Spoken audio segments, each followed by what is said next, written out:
सदाशिवसमारम्भां शङ्कराचार्यमध्यमाम् अस्मदाचार्यपर्यन्तां वन्दे गुरुपरम्पराम्।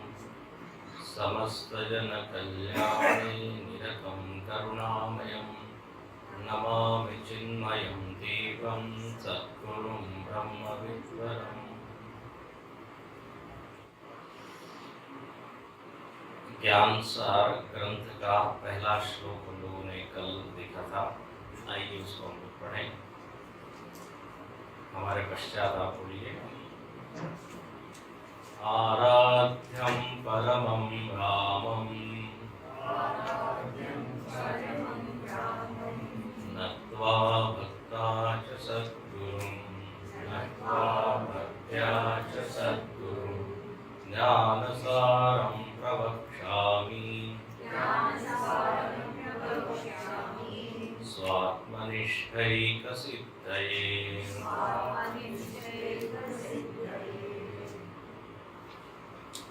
ज्ञानसार ग्रंथ की भूमिका कल हम लोग देख चुके हैं, इसलिए उसकी पुनरावृत्ति करने की आवश्यकता नहीं है। यहाँ पर पूज्य गुरु जी ने इस ज्ञान सार का प्रयोजन बताया है। स्वात्मनिष्ठैक सिद्धये। ये ग्रंथ हम यदि सुनेंगे, श्रवण करेंगे, मनन करेंगे तो हमको लाभ क्या होगा? क्योंकि संस्कृत में कहा है प्रयोजनम अनुद्दिश्य मंदोपि न प्रवर्तते। कोई भी कार्य जब हम करते हैं तो सामने एक पर्पस होता है, प्रयोजन होता है। किसी को भी कोई काम बताया जाता है तो पहला प्रश्न वो यही करता है कि हम क्यों करें, इससे क्या फायदा होगा।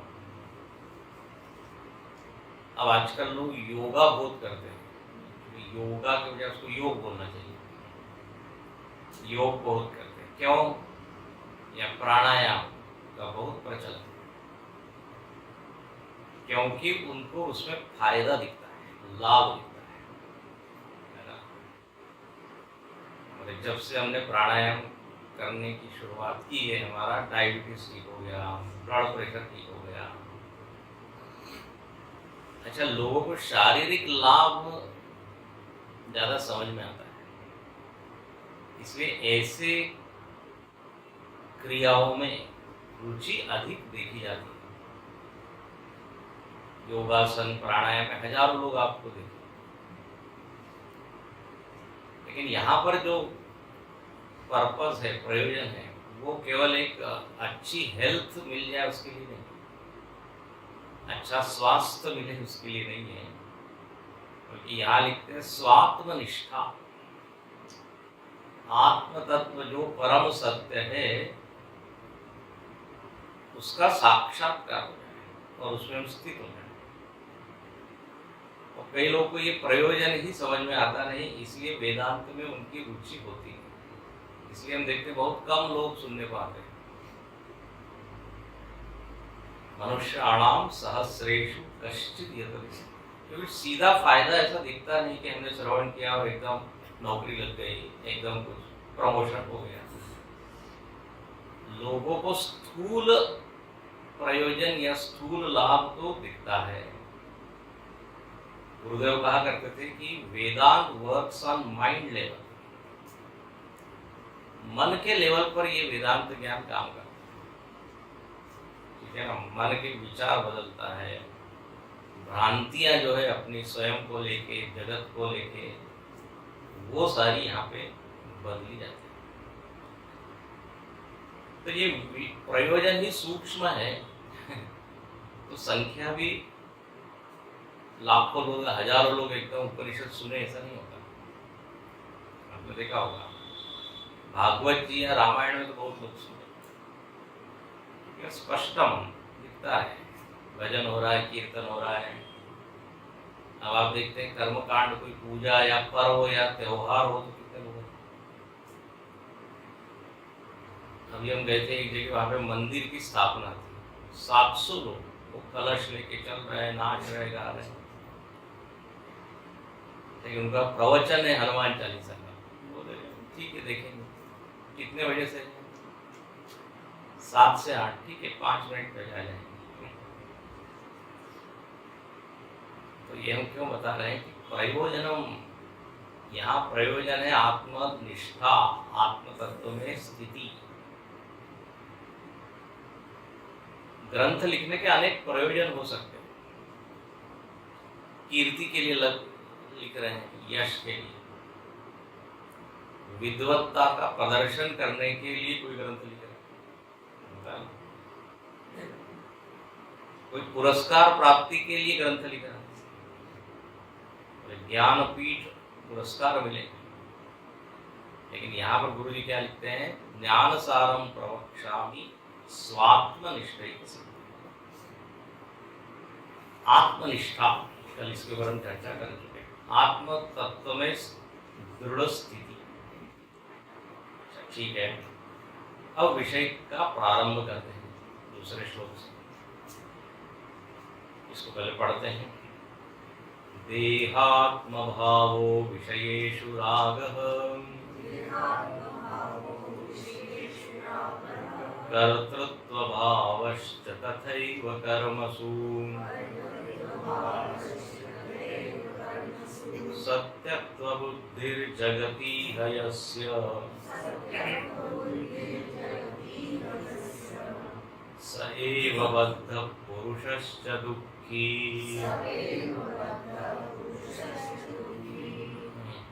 देहात्म भाव, अब यहाँ पे जो वर्णन है वो मनुष्य का वर्णन। यहाँ पे दूसरा, तीसरा, चौथा, पांचवा जो श्लोक है उसमें समाज में किस तरह के लोग हैं उसका वर्णन। मानव समाज को देखा और उसमें वर्गीकरण किया गया। देखिए, एक वैज्ञानिक पद्धति है, ऑब्जर्वेशन एंड क्लासिफिकेशन, मतलब निरीक्षण करना और फिर विभाजन करना, ये वैज्ञानिक पद्धति है। तो अब ये जो मानव समाज है इसमें कितने प्रकार के लोग हैं, उनका समूह बना सकते हैं। ये इस कैटेगरी में, इस कैटेगरी आप देखते हैं समाज में मानवों का वर्गीकरण किया जाता है तो उसका कोई एक आधार होता है। जैसे आर्थिक दृष्टि से विभाजन किया गया कि ये उच्च वर्ग के लोग हैं, ये मध्यम वर्ग के, ये निम्न वर्ग के। अब ये विभाजन का आधार क्या? पैसा। फिर कहीं विभाजन कैसे होता है, बोले ये शिक्षित, ये कम शिक्षित, ये अशिक्षित। शिक्षा को आधार बना के, तो ये तो बहुत बड़े क्या है, पढ़े लिखे, इतनी डिग्रियां हैं इनके पास, कोई कम पढ़ा है। गांव इत्यादि में जाओ तो आप कितने पढ़े हैं तो बोलते 10वीं फेल। ऐसा नहीं बोलेंगे 9वीं पास, 11वीं फेल। थोड़ा विनम्र है, मतलब स्वीकार कर रहे हैं क्या, उसके आगे जा नहीं पाते। तो ये कम शिक्षित, कोई बिल्कुल गया ही नहीं, निरक्षर है ना। तो समाज में वर्गीकरण तो होता है लेकिन उसका आधार अलग अलग होता है। जाति के आधार पर विभाजन, धर्म को आधार बना के पूरे विश्व को आप देखते हैं। फिर महाद्वीप को आधार बना के बोले ये एशियन है, ये अफ्रीकन है, ये अमेरिकन है। ये भारत में आप रहोगे तो नहीं समझ में आएगा, जब बाहर जाओगे तो बोले ये तो एशिया का है, एशियन। और एशिया में फिर भारत, पाकिस्तान, बांग्लादेश सब आ जाता है, तो वहां पे वो सब फ्रेंडली होते हैं, वहां सब मित्र है। लेकिन भारत में आता ही फिर हाँ तो पाकिस्तान में। तो महाद्वीप को आधार बना के लोगों का विभाजन। अब ऐसे आप देखिए अनंत प्रकार से आप विभाजन कर सकते हैं। अवस्था के आधार पर, ये युवा है, ये बाल है, ये वृद्ध है।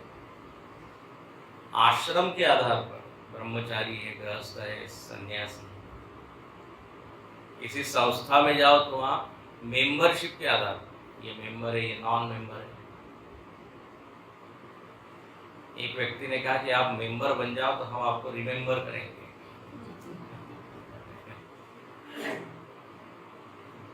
तो है ना इसे आधार। लेकिन आध्यात्मिक दृष्टि से जो विभाजन होता है वो गुरु जी ने यहाँ किया।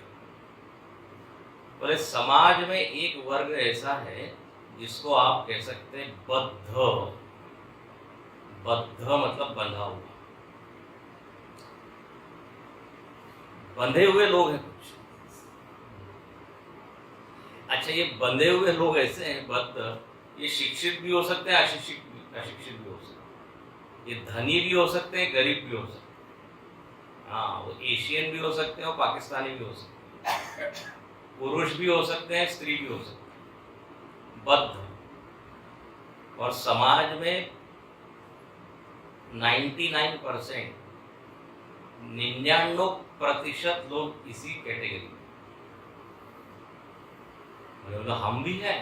अब देखिए, ये लक्षण बताए गए, यदि लक्षण घट रहे हो आप में तो आप कहिए कि हम बंधे हो, तो आप मुक्त हैं। किसी भी व्यक्ति की पहचान यदि आपको करनी है तो लक्षण, किसी भी वस्तु की पहचान करनी तो लक्षण। जैसे किसी को कहा कि आप किचन में जाके शक्कर लेके आइए, अब जिसको कभी मालूम नहीं शक्कर क्या होती है तो लक्षण होता है, चख के देखना, यदि मीठी लगे तो वो लेके आए, लक्षण हुआ। क्योंकि नमक भी सफेद दिख रहा है, ऐसा आप नहीं कह सकते कि जो सफेद है वो लेके आओ। रंगोली भी रखी होगी तो वो भी सफेद दिखती है, पाउडर, नमक का पाउडर, शक्कर का पाउडर, सही। तो लक्षण एक होता है। तो यहाँ पर भी बद्ध लोग कौन है, बहुत सुंदर है, उसका वर्णन। तो यहाँ 4 लक्षण बताए हैं, ठीक है, जिसमें ये 4 चिन्ह दिखे, बस समझ लीजिए वो व्यक्ति बंधन में है। अच्छा, पहला लक्षण बताया देहात्म भाव, जिसको ये लगता है कि देह ही मैं हूं, शरीर ही मैं। शरीर और मैं, इसमें कुछ फर्क है, अंतर है, कोई 2 विभिन्न वस्तुएं हैं, ऐसा जिसको नहीं लगता। देह एवं आत्मा यस्य, वो इसी भाव में है। अब ये तो आप लोगों ने खूब पढ़ा है वेदांत में, देहाध्यास इसको कहते हैं, अन्योन्याध्यास कहते हैं, शरीर के धर्म अपने में ओढ़ लेना। तो एक शब्द है धर्माध्यास, धर्मों का अध्यास कर लेना आत्मा में, इसको कहते देहाभिमान, देहाभिभाव, देहवादी। देह बीमार तो मैं बीमार, ये सर्वसामान्य लोगों का यही अनुभव। कोई ये नहीं कहता डॉक्टर के पास जाके कि देखो डॉक्टर साहब एक शरीर लेके आया हूँ, देखिए तो इसको क्या हो गया है। सीधे बोलते महाराज बड़ा परेशान हूँ, मैं परेशान हूँ, ऐसा नहीं बोलते मेरा शरीर परेशान। जो बड़े बड़े साधु लोग, सिद्ध लोग होते हैं, वो बिल्कुल फर्क कहते हैं, वो देखते हैं। और वहां पे बात भी फिर ऐसे नहीं कहते आपका जन्म कहाँ, क्या पूछेंगे आपका शरीर कहाँ से, ऐसा लगता। स्वामी राम तीर्थ बहुत बड़े संत हुए ना, वो इस तरह से अलग करके कहते, राम ने ये कहा, राम ने वो कहा, राम ये करता है, ऐस दो मानो कि राम तो कोई अलग है। तो ये देहात्म भाव अब हम लोगों में है कि नहीं, ये देहात्म भाव। देह सुंदर तो मैं सुंदर, देह परेशान तो मैं परेशान। तो ये बद्ध व्यक्ति का पहला लक्षण, शरीर और आत्मा का अंतर जो न समझ पाए, हो गया। अच्छा, दूसरा लक्षण क्या है, तो दूसरा लक्षण है विषयेषु राग। विषयों में इसका क्या है, राग, राग शब्द है। राग मतलब आसक्ति, संग, जुड़ाव से इतना एकरूप हो जाना, राग। अच्छा, उसकी आसक्ति कहाँ है? तो वो विषय यीशु, जो अपने आप को शरीर ही मानता है, नेचुरली स्वाभाविक रूप से विषयों में उसकी प्रीति होगी, विषयों में उसकी रति होगी, विषय उसको अच्छे लगेंगे। देखो, जब देहात्म भाव नहीं होता तो विषयों की कोई जरूरत नहीं। इसका उदाहरण बताओ, अपने रोज का अनुभव है। जब आपको नींद आ जाती है, सुषुप्ति में हमारा देहात्म भाव विलीन हो जाता है, तो उस समय आपको कुछ टीवी देखना है क्या, या रसगुल्ला खाना है क्या? लेकिन सुबह उठते ही कहाँ है चाय, कहाँ है कॉफी, कहाँ है? तो देहात्म भाव जागृत होते ही विषयों में भी क्या है? आसक्ति। एक बीच की कड़ी, सुषुप्ति का तो मैंने उदाहरण दिया, जहाँ विलीन हो गया देहात्म। आसक्त जो है, जो देहात्मवादी है, वो विषय में आसक्त है। लेकिन एक मध्यम कौन है? जो विरक्त है,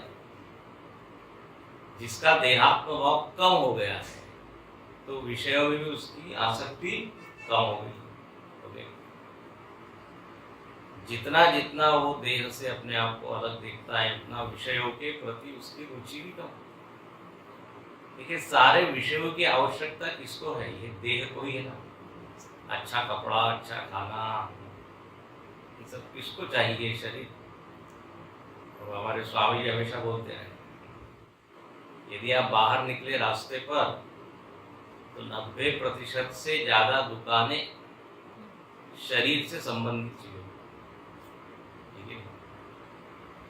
क्योंकि समाज में वो उसी तरह के लोग। तो विषयों में राग, राग, राग की परिभाषा दी, सुखानुशयी राग। सुना है क्या? सुखानुशयी राग। आसक्ति कहाँ होती है? जरा से देखिए, जहां जहां सुख मिलेगा वहां वहां आसक्ति। सुख के पीछे जो चलने वाली वृत्ति है उसका नाम है राग। सुख मिला नहीं कि मनीराम कहते हैं कि महाराज आप नहीं रह जाइए, है ना, उस वस्तु को हम छोड़ना नहीं चाहते। मनीराम कौन है? मनीराम मतलब मन, अखंडानंद जी महाराज कैसे। तो ये जहां मन को थोड़ा भी स्वाद मिला, रस मिला, मन चाहता है कि वो छूटे नहीं, बस ये हो गया। लेकिन ध्यायतो विषयान पुंसा संगस्तेषु को जाए, विषयों का ध्यान किया, उसमें थोड़ा अच्छा लगा, तो बस अब वो न हमको छोड़े ना हम उसको छोड़े। जैसे बच्चे को खिलौने में राग हो गया, अब वो खिलौना आप छीन के देखिए, महाभारत मचा देगा। रात में सोते वक्त भी खिलौने को पकड़ के सोता है। हाँ, बोले वो तो बच्चे की बात है, बड़े लोग दूसरी चीज को पकड़ते हैं। दुनिया में हजारों लाखों चीज, तो कहीं ना कहीं अपना मन अटका है, बंधा है। तो बोले ये बद्ध व्यक्ति का लक्षण, विषयों में राग। विषय शब्द का अर्थ आपने सुना? विषय म्हणजे यानी विषणवंती निबधनंती इति विषया, जो बांध दे उसको कहते हैं विषय। विषणवंती ऐसा उसका रूप है, मूल से विषणवंती तो निबधनंती, बदनाती। विषय कभी नहीं कहते कि आप हमसे जुड़े, हम ही जबरदस्ती जुड़ते हैं। 2000 का नोट कहता है कि आपको कि आप मुझको ले लो, हमारा ही मन उधर था। अच्छा, विषय यदि क्या कहते हैं, मन कमजोर होगा तो विषय पावरफुल लगेंगे, शक्तिशाली लगेंगे। मन शक्तिशाली होगा तो विषय हल्के लगेंगे। विरक्त व्यक्ति अपने मन को शक्तिशाली बनाता है, तो फिर इहा मुत्रार्थ स्वर्ग भोगेशु इच्छा राहित्यम यह स्वर्ग भोगेशु। इस लोक के परलोक के कितने भी विषय सामने आ जाए, बोले कोई आसक्ति नहीं, उसमें रस ही नहीं। नचिकेता को इतना सब प्रलोभन दिया, लेकिन उसने कहा ठीक है खिलौने हैं, आप रखिए। रथ, रथ मतलब बड़ी बड़ी गाड़ियां आज की भाषा में, महल, बड़ी बड़ी बिल्डिंग्स, अप्सराएं, संपत्ति, हीरे मोती, क्या क्या नहीं है। हमको उसमें से एक छोटा सा भी आयुष्य मिल जाए तो आहा। लेकिन उसकी टिप्पणी क्या थी, शोभावा मरते से, बोले कल रहेंगे कि नहीं रहेंगे मालूम नहीं, इसको आप ही रखिए, आप ही एंजॉय कीजिए। इसको निषेध करना मतलब इसके लिए काफी ताकत लगती है। विषयेषु राग, गुरुदेव कहा करते थे कि बोले यमराज ने एक चेक भी लिख दिया, मजाक करते थे, ब्लैंक चेक, बोले जितना भरना हो, 1 करोड़ 10 करोड़ 100 करोड़ में देने के लिए तैयार। लेकिन नचिकेता बोले नहीं, हमको आत्मज्ञान दीजिए, ये मरने वाली चीज नहीं चाहिए। तो जो बद्ध व्यक्ति वो तो उसमें इतना दम नहीं, इतनी शक्ति नहीं, वो जैसे विवेक चूड़ामणि में बताया कि एक एक प्राणी एक एक विषयों में मर जाता है। सुना होगा ना, पतंग, पतंग, कुरंग, भौरा जो है वो कम या फूल में इतना आसक्त हो जाता है कि वो फूल बंद हो जाता है, भूल जाता है। तो विषयों में राग होना, ये लक्षण। दूसरा, पहला लक्षण क्या है, देह में ही आत्मबुद्धि होना। तीसरा, कर्तृत्व भावश्च तथैव कर्मसु, ये बोले कर्ता भाव यदि बहुत ज्यादा है तो समझ लीजिए आप बंधन में हैं, आप चैन से है ना, चैन से, एक अदृश्य चेन से आप बंधे हुए।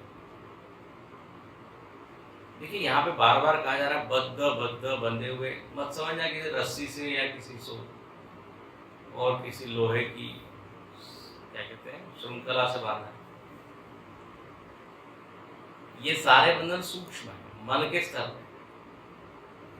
हाँ, मन से मालूम नहीं कहाँ कहाँ हम लोग बंधे हुए हैं, तो बताएंगे। तो कर्तृत्व भाव, कर्ता भाव, तो कर्ता भाव ऐसा तो कोई दिखता नहीं, लेकिन जब हम कर्म करते हैं तो कर्म करने के बाद हम उसमें बंध जाते हैं। कैसे बनते हैं, बोले मैंने किया, यही कर्ता भाव है। मैं में बड़ी बला है, सको तो निकसो भाव। छोटा भी कर अहम भाव आ जाता है। अच्छा मजेदार बात है, कितने वर्षों से अध्यात्म की साधना कर रहे लोग, फिर भी करता हो जाता नहीं। वेदांत सुन रहे हैं, पढ़ रहे हैं, प्रवचन भी कर रहे हैं, लेकिन वहां भी करता हुआ, मेरे से बढ़िया प्रवचन थोड़ी करना, मैं करने तो मजेदार बात है, अंदर तक जो जाना चाहिए ज्ञान वो जाता नहीं, ऊपर ऊपर होता है। तो करता भाव मजेदार बात होती है। पहले तो हम साधारण करता थे, अब आध्यात्म की संस्था जानकर ज्वाइन कर, तो बोले अब मैं साधक हूँ, ऊंचा साधक हूँ, तो उसका भी करता भाव। कर्तृत्वाभिमान, अच्छा हमें कर्ता भाव है, इसकी पहचान क्या है? केवल कर्म कोई कर रहा है इसका मतलब करता है ऐसा नहीं है। कर्ता भाव का नहीं होना मतलब शांति से बैठ जाना, उसको नहीं कहते। कर्म करते हुए ये भाव रखना कि मैं नहीं कर रहा हूं, ये है। और इसका उदाहरण, अपना सबसे बढ़िया उदाहरण श्री हनुमान जी महाराज। सो सब तव प्रताप रघुराई, नाथ न कछु मोरी प्रभु। भगवान ने कहा तुमने ये किया वो किया, लंका जलाई, समुद्र पार किया, असुरों को मारा। बोले नहीं,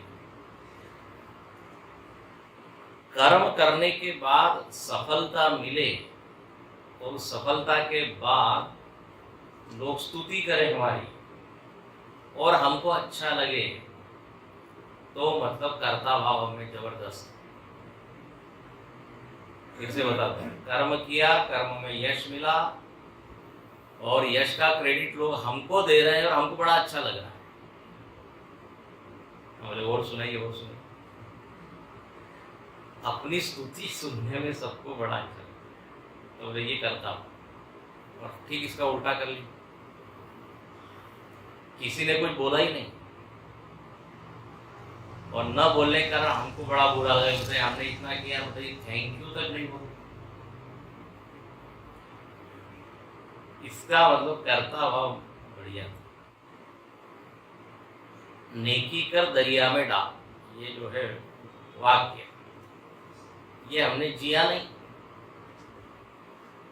पीछे बताया था ना हमने, बोले एक ने गुप्त दान दिया, लेकिन उसने कहा कि मैं गुप्त दान दे रहा हूं, ये जरा आप घोषणा कर दीजिए। उससे रहा नहीं गया कि तो ये कर्ता भाव जबरदस्त है। ये कर्ता भाव ही सारे संस्थाओं में क्या होता है, मतभेद और टेंशन और स्ट्रेस का कारण होता है। उसने क्या किया, मैंने किया, मैं इतने साल से क्यों, ये सब जो चलते रहता है। सामाजिक, राजनीतिक, कोई भी संस्था देखिए, अहम विगलित हो जाना चाहिए, गल जाना चाहिए।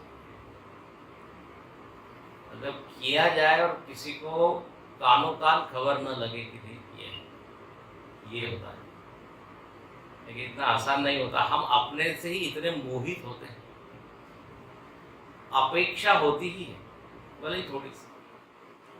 लोग कहते हैं हमको रिटर्न में कोई धन नहीं चाहिए, पैसा नहीं चाहिए, फिर क्या बोले बस एक बार नाम अनाउंस कर दिया, बाकी और हमको और कोई पुरस्कार नहीं चाहिए, लेकिन क्या रिकॉग्नाइज कर दीजिए, मतलब थोड़ा सा। तो अभी अब आप देखते हैं, कर्म करते ही कर्ता भाव धीरे से टपक जाता है, आ जाता है। तो ये क्या है, लक्षण है इसका, बद्ध।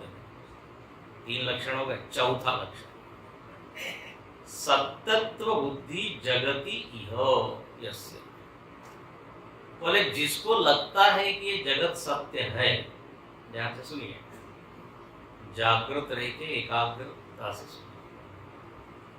श्रवण का भी तरीका है। तो कहते हैं कि जिसकी बुद्धि में ये बिल्कुल बैठा हुआ है कि जो दिख रहा है वही सच है, इसके अलावा कुछ नहीं है, न कोई परमात्मा है, न कोई परलोक है, न कोई आत्मा है, न कोई जीव है। प्रत्यक्ष वस्तुओं की ही सत्ता है और वो सत्य है।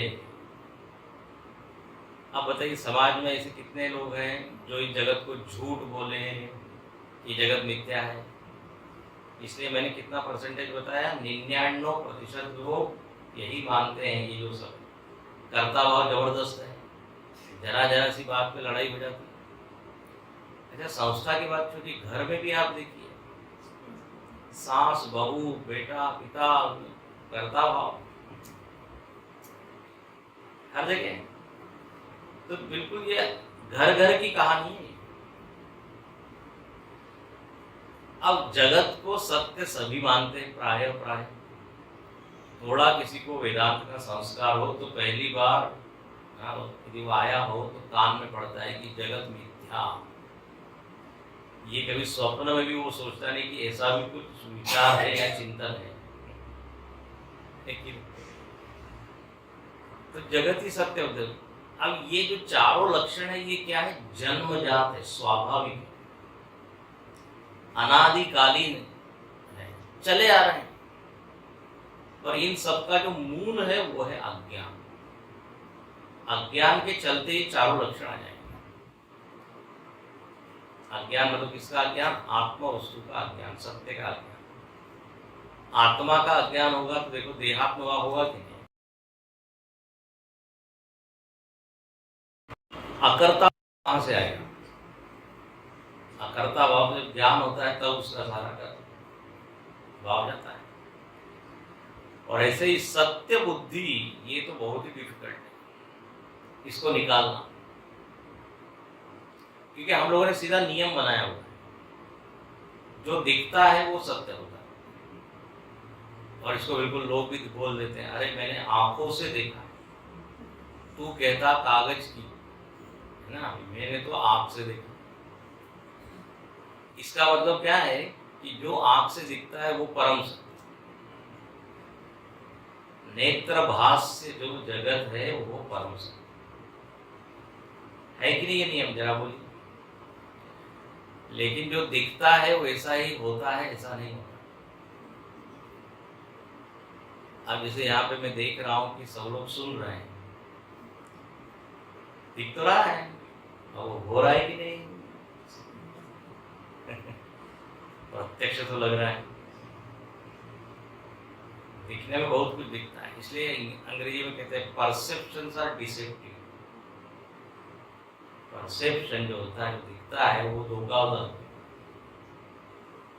देखो बड़ा उल्टा नियम है। वेदांत में ये कहा है कि यद दृश्यम तद जड़म तद मर्त्यम तद अनित्यम तद मिथ्या। जो दिखता है वो झूठा होता है, और समाज में ठीक उल्टा है, जो दिखता है वही होता है। अब बताइए। अच्छा, वैज्ञानिक लोग भी हम लोगों के पक्ष में हैं, वेदांत के पक्ष में। वैज्ञानिक लोग भी ये नहीं कहते कि जो दिखता है उसको आंख बंद करके आप सच मान लो, उसको क्या कर परीक्षण करो, उसके बाद जो सच है वो। अब दिखता तो ये है कि पृथ्वी चपटी है, लेकिन है क्या? गोल है। दिखता तो है कि ट्विंकल ट्विंकल लिटिल स्टार्स, लगता है कि ये तारे बड़े छोटे छोटे हैं और ट्विंकलिंग ट्विंकलिंग में झिलमिल झिलमिल, उनमें कुछ है क्या? वो नहीं। तो इसलिए सत्य का प्रमाण नेत्र नहीं, सत्य का प्रमाण विचार, वेद, ग्रंथ।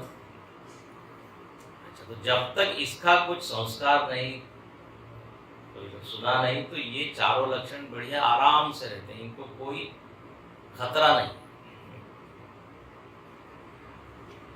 इसलिए वो सुरेश्वराचार्य जी ने कहा है, विचारम न सहते माया।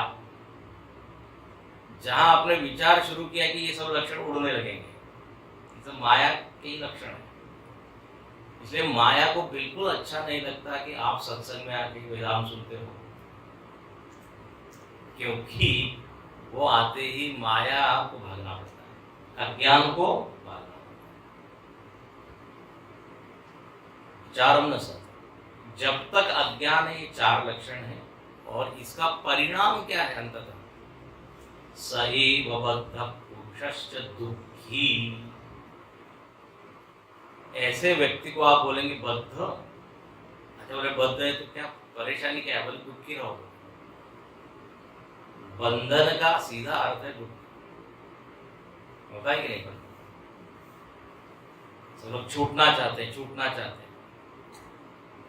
आप किसी फ्लाइट में बैठिए, बस में बैठिए, पहले तो बड़ा क्या, अरे जरा घूमने जा रहे हैं, घूमने जा रहे हैं। अच्छा, उसको घुमाते ही रहो, घुमाते ही रहो, उसको उतारो ही नहीं। बोले अब कब छूटे, इसे बहुत हो गया।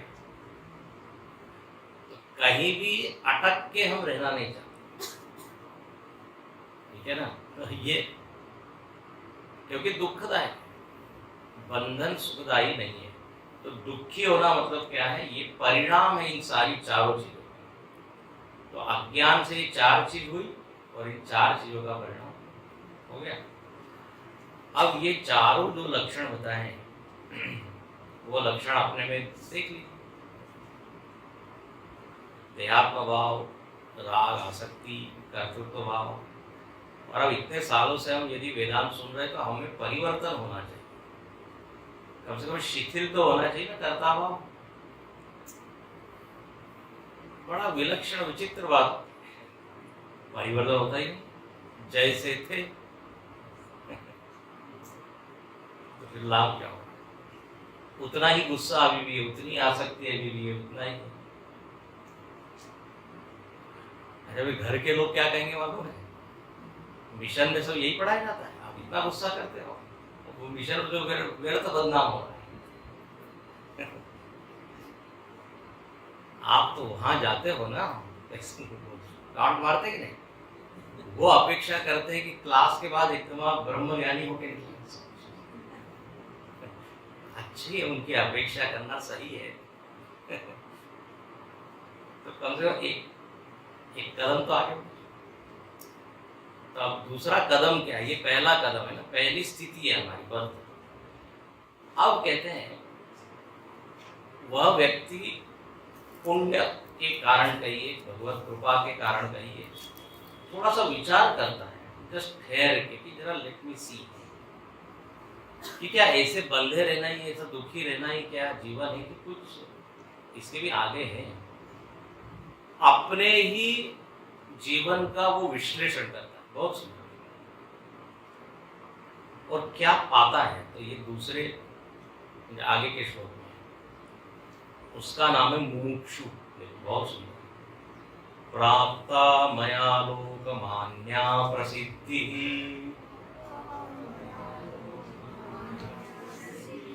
भोगोऽपि भुक्तश्च धनं तथा हि लब्धं सुखं नैव मया कदापि मुक्तिं हि वाञ्छाम्यधुना मुमुक्षुः।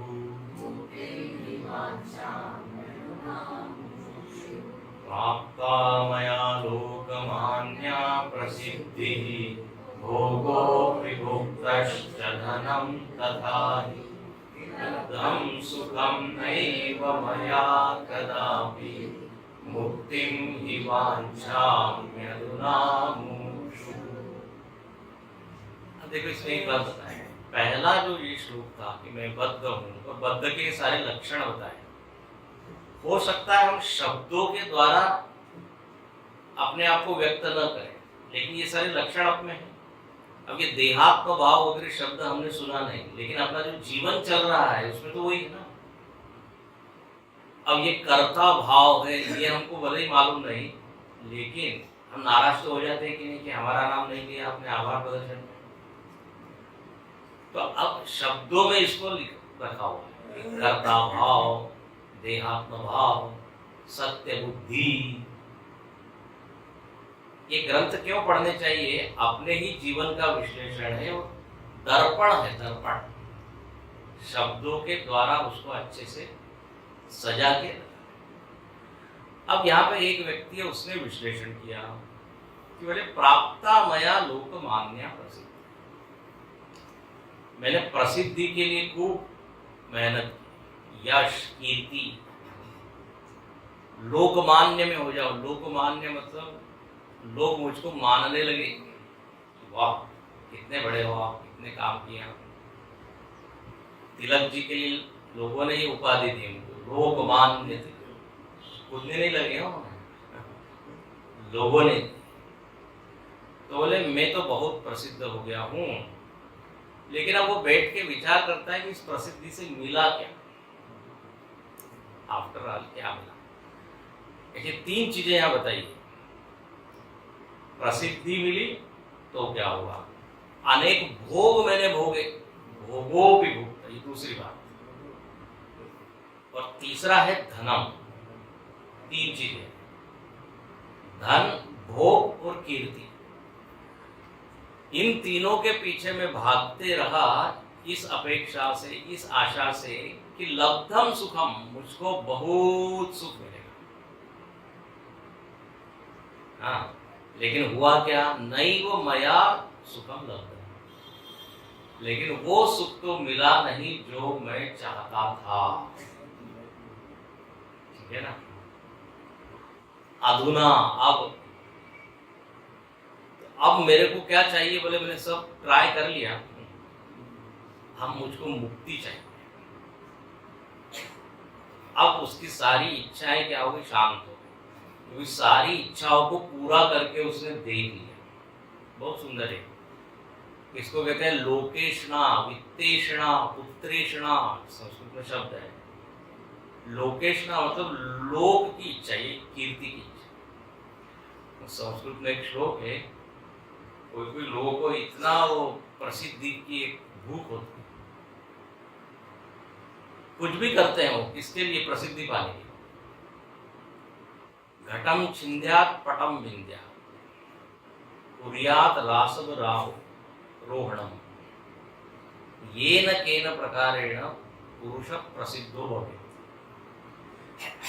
ऐसा एक श्लोक, मतलब बोले प्रसिद्धि की तुमको भूख है ना, कुछ तो भी करो तो प्रसिद्ध हो जाओ, चाहे घट को फोड़ो या कपड़े को फाड़ो, ऐसा ही, या गधे के ऊपर आरूढ़ हो जाओ, प्रसिद्ध हो जाओ। अरे देखो कैसे गधे पे जा रहा है। और आपको पता है, मजाक नहीं, लोग करते हैं कुछ कुछ विचित्र। राजनीति में आप देखिए एक चीज होती है, उसको कहते हैं नेगेटिव पब्लिसिटी, प्रसिद्धि। जेल में यदि जा रहे हैं तो उनको अच्छा लगता है, पूरी दुनिया को मालूम पड़ेगा मेरा अस्तित्व है। हाँ, तो प्रसिद्धि का भी एक होता है। बोले मैंने बहुत प्रसिद्ध में हो गया लेकिन कुछ ज्यादा फायदा हुआ नहीं। प्रसिद्धि में एक बहुत बड़ी रिस्क ये है कि थोड़ी भी आपने गलती की तो उतने ही अनुपात में फिर अपडेट हो गए। कुछ अपराध हो गया, कुछ गलती हो गई, तो पूरी दुनिया जान जाएगी। नहीं तो आप एक कोने में रह रहे हो, गलती हो गई तो गली मोहल्ले तक की बात रहेगी। संभावित अपजस लाभ, संभावित चा कीर्ति मरणाद अतिरिच्यते, उसी का अनुवाद कर लिया गोस्वामी। बोले जो लोग बड़े प्रसिद्ध होते हैं उनको थोड़ा भी यदि उनका अपयश हुआ तो वो मरण से भी ज्यादा दुखदायी होता है। समझ रहे क्या बात? जितने अनुपात में कीर्ति है उतने ही उसमें फिर अपकीर्ति भी होती है, इसलिए उसको बहुत सावधान रहना पड़ता है। अर्जुन को भगवान यही कह रहे हैं कि महाराज तुम जो भागने की बात कर रहे हो, यू नो तुम्हारा कितना यश है और कितने प्रसिद्ध हो, तुम्हारी ये एक स्टेप तुम्हारी सारी कीर्ति को मिट्टी में मिला दी।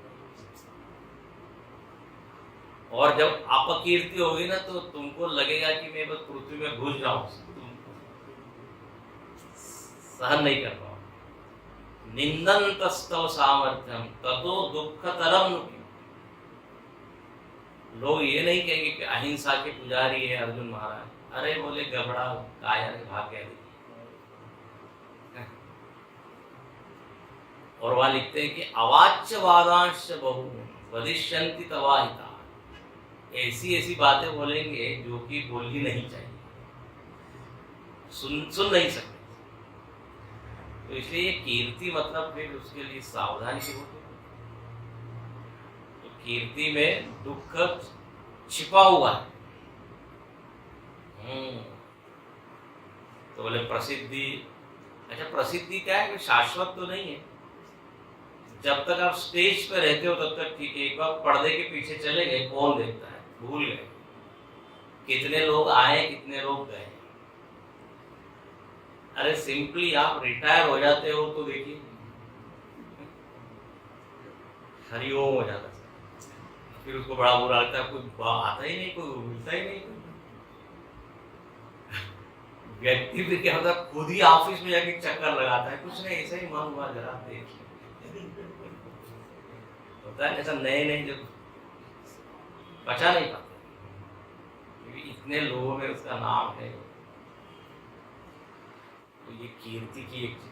अच्छा भोगों की भुगत, ये सब सुख के चक्कर में किया है, सुख की अपेक्षा से किया है।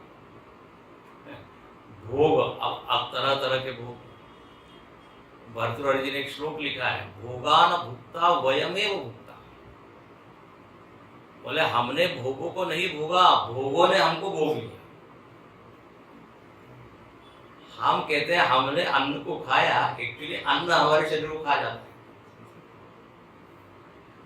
भोगान भुक्ता वयमेव, तपो न तप्तः वयमेव तप्तः। हम तप गए, एक बड़ा अच्छा है, कालो न यातो वयमेव यातो। समय तो गया नहीं, समय में हम चले गए।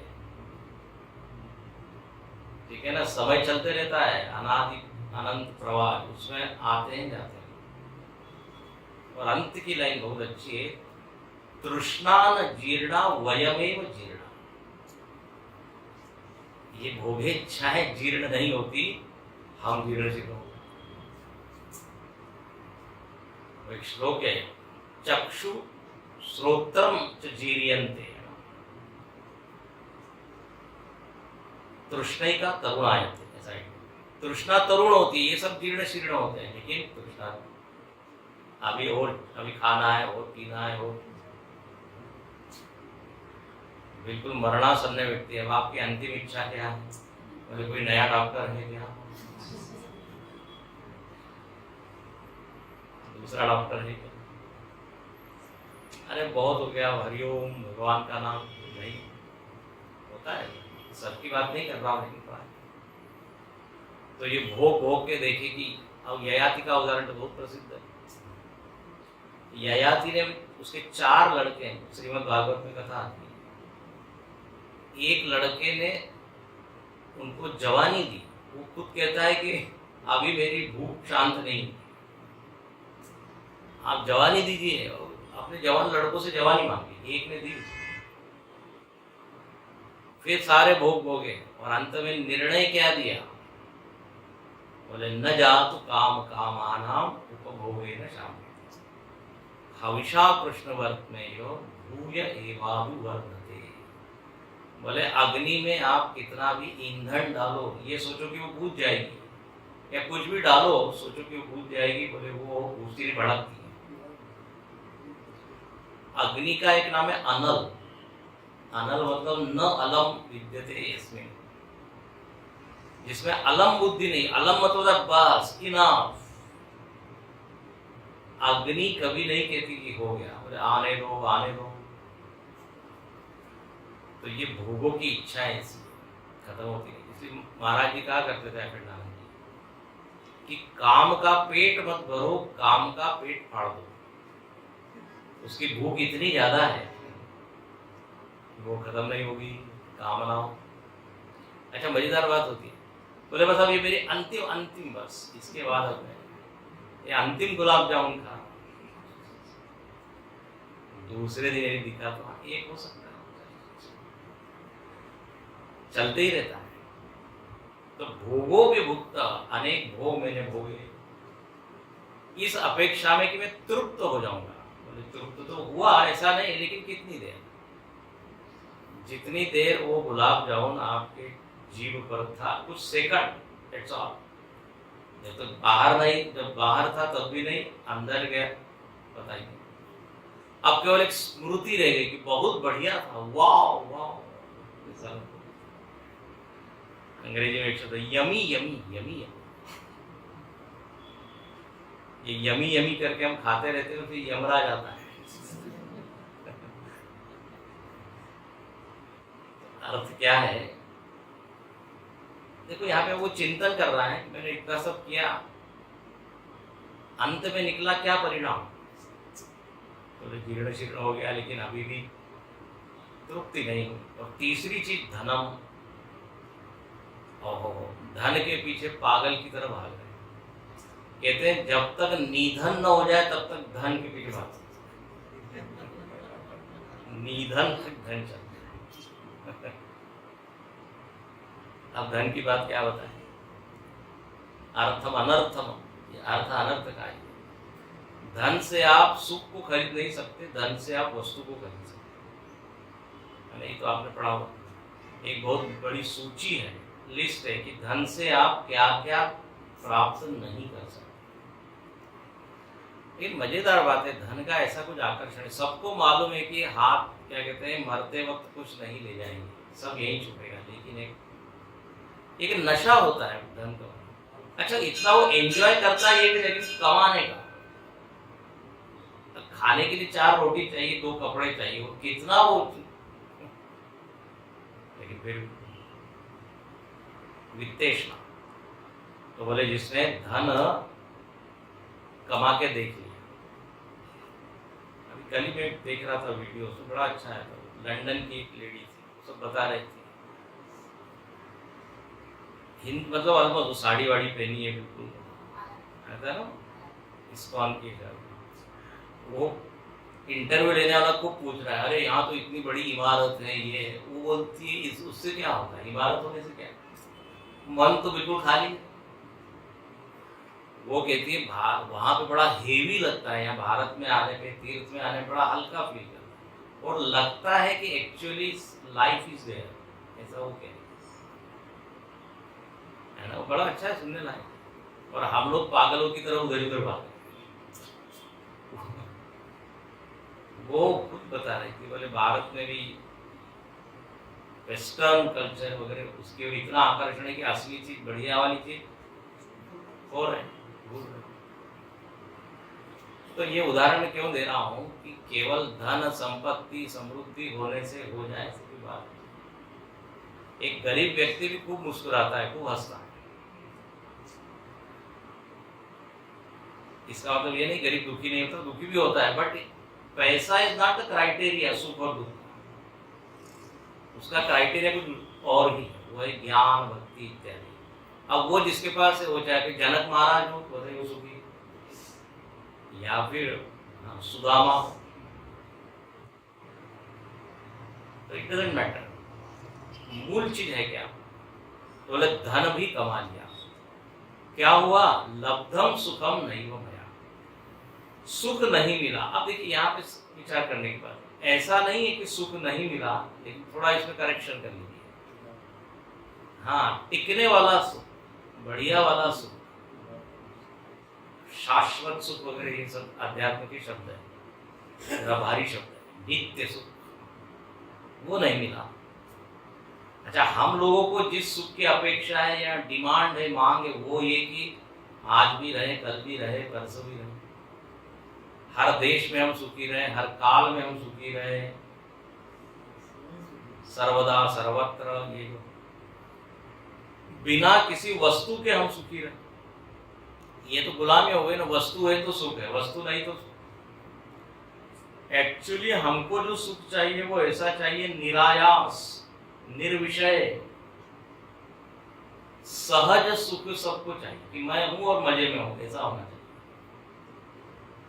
ये ओरिजिनल सुख है, ये असली सुख है। देखो, सुख के भी क्या है, प्रकार है।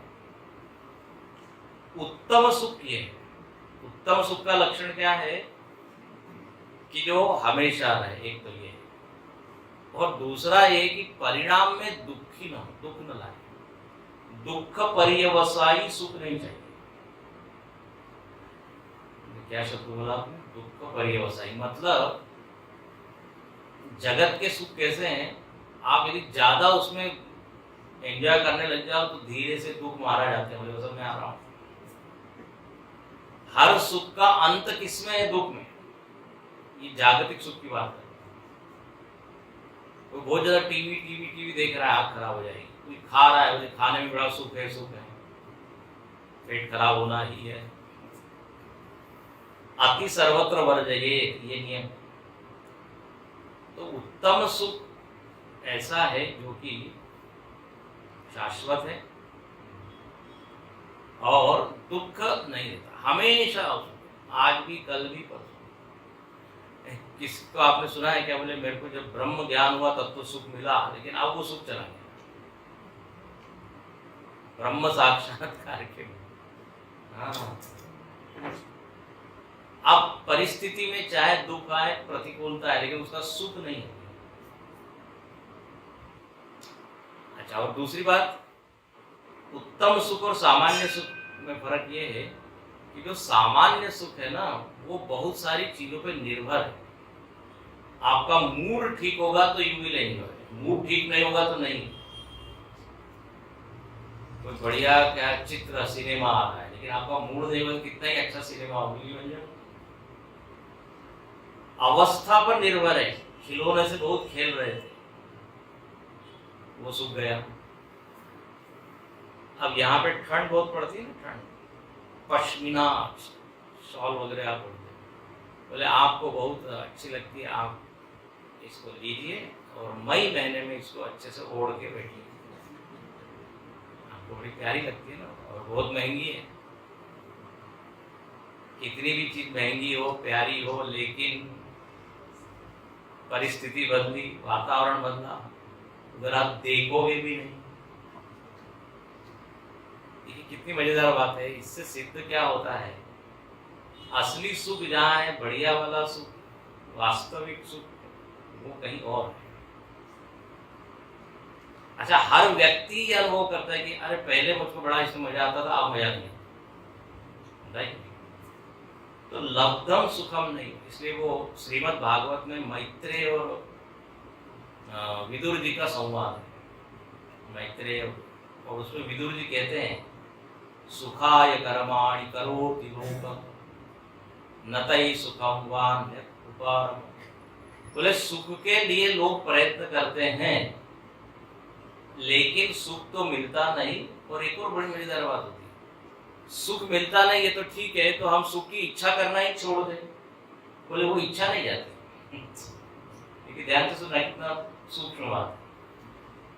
भाई सुख नहीं मिल रहा है तो छोड़ दो ना। नहीं, वो अभी ABC ट्राई करते रहेंगे।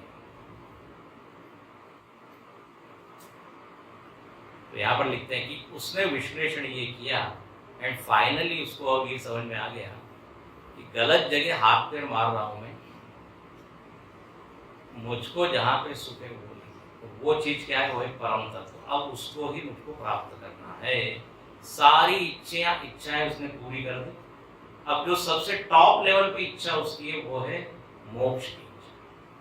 और जो मैंने इधर उधर कुछ सुना है थोड़ा, वो भगवत तत्व में सुख है, आत्म वस्तु में सुख है। अब मुझको वही चाहिए। हो गया, अब उसका प्रमोशन हो गया। पहले बद्धता, अब हो गया मुमुक्षु।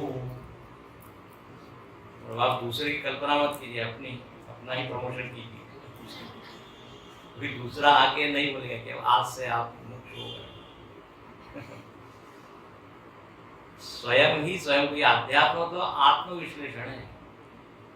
ये इसलिए नहीं सिखाया जा रहा है कि अच्छा ये जो बैठे हैं ना, ये मुमुक्षु है, ये तो बद्ध है, ये जो है वो। सबको सर्टिफिकेट देने के लिए नहीं पढ़ाया जा रहा है। एक से पूछा, रामायण पढ़ने के बाद आपको क्या ज्ञान हुआ? तो ये ज्ञान हुआ कि पड़ोस में जो स्त्री रहती है वो मंथरा की तरह है। आप उस पात्र को इधर उधर देखे। उस व्यक्ति ने कहा कि तुम कुंभकर्ण हो, ये तुमने नहीं देखा? ये स्वयं के लिए। तो देखिए हम मुमुक्षु है क्या। और मुमुक्षु के भी प्रकार है। तीव्र मोक्ष, तो अब भी चाहिए, तो मुमुक्षु बनता है। और यही मुमुक्षु को कस के लगता है कि अब हमको कुछ साधना करनी चाहिए। तो आगे की जो स्थिति होती है उसमें साधक है ना, बढ़िया है, साधक बनता है। बोले केवल इच्छा से नहीं होगी, मुक्ति चाहिए, मुक्ति, अरे कुछ करो। गुरु जी बड़ा अच्छा बोलते हैं, बोले गुरु को तो मानते लेकिन गुरु की नहीं मानते। जो भी बताएंगे वो नहीं करेंगे, गुरु गुरु को करेंगे। तो शास्त्र को मानते लेकिन शास्त्र में जो साधना बताए वो। तो अब ये मुमुक्षु now he wants to do practical साधना करता है। और क्या साधना करता है कल देखिए। ओम पूर्णमद पूर्णमिदं पूर्णात् पूर्णमुदच्यते पूर्णस्य पूर्णमादाय पूर्णमेवावशिष्यते। ओम शांति शांति शांति।